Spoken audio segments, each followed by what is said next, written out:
وقد حكم عليه بالوضع غير واحد من العلماء وهو الصواب. هذا حديث موضوع لا أصل له.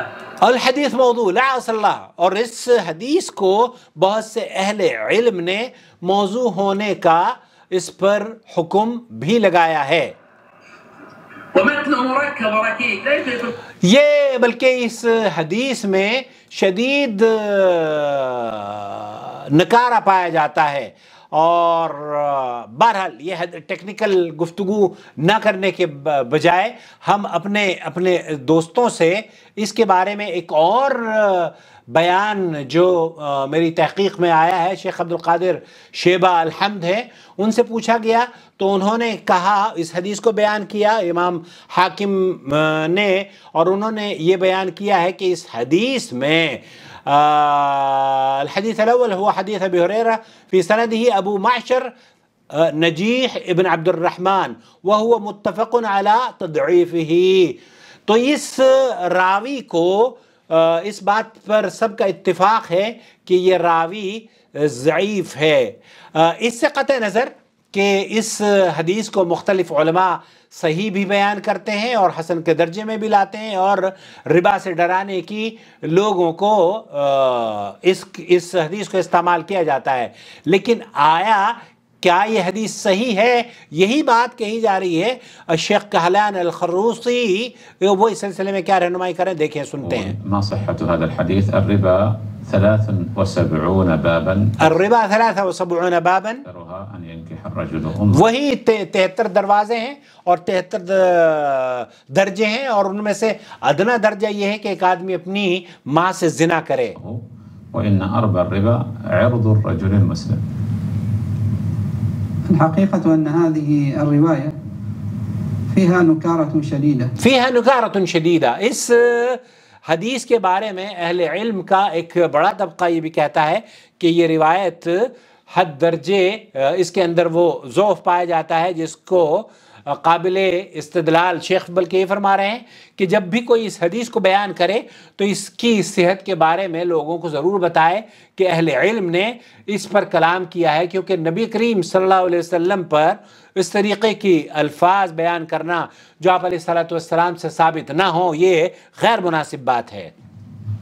في متنها، اس کی متن میں بھی کلام کیا جاتا ہے، وإن حاول البعض، اور بہت سے اہل علم نے بہت سی کوششیں کی ہیں اس کو صحیح بیان کرنے کی، تحسين سندها، تحسین سندها، لكن متنها ينضخ بكثير مما لا يتسق مع الأحكام الشرعية ومع المعاني التي جاءت بها هذه الشريعة۔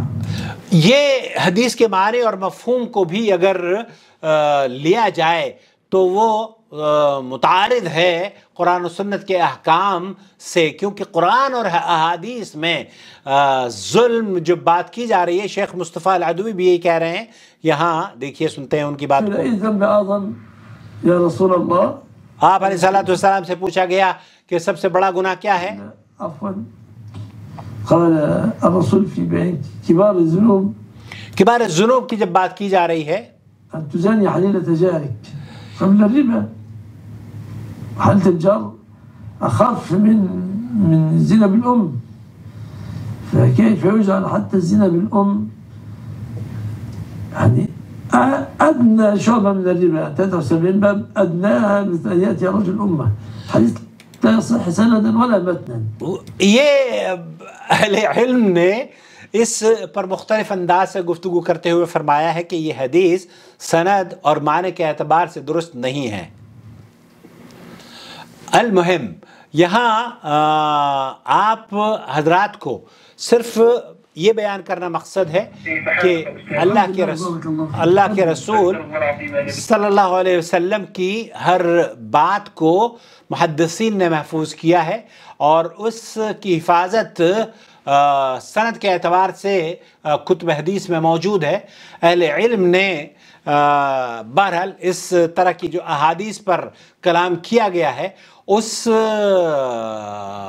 اس کو ہم اگنور نہیں کر سکتے، اور جب بات آئے گی کہ نبی کریم صلی اللہ علیہ وسلم پر، بلکہ بہت سے علماء نے جیسے کہ شیخ نے بیان کیا ہے کہ اس کو تو موضوع بھی قرار دیا گیا ہے، یہ سن لیجئے۔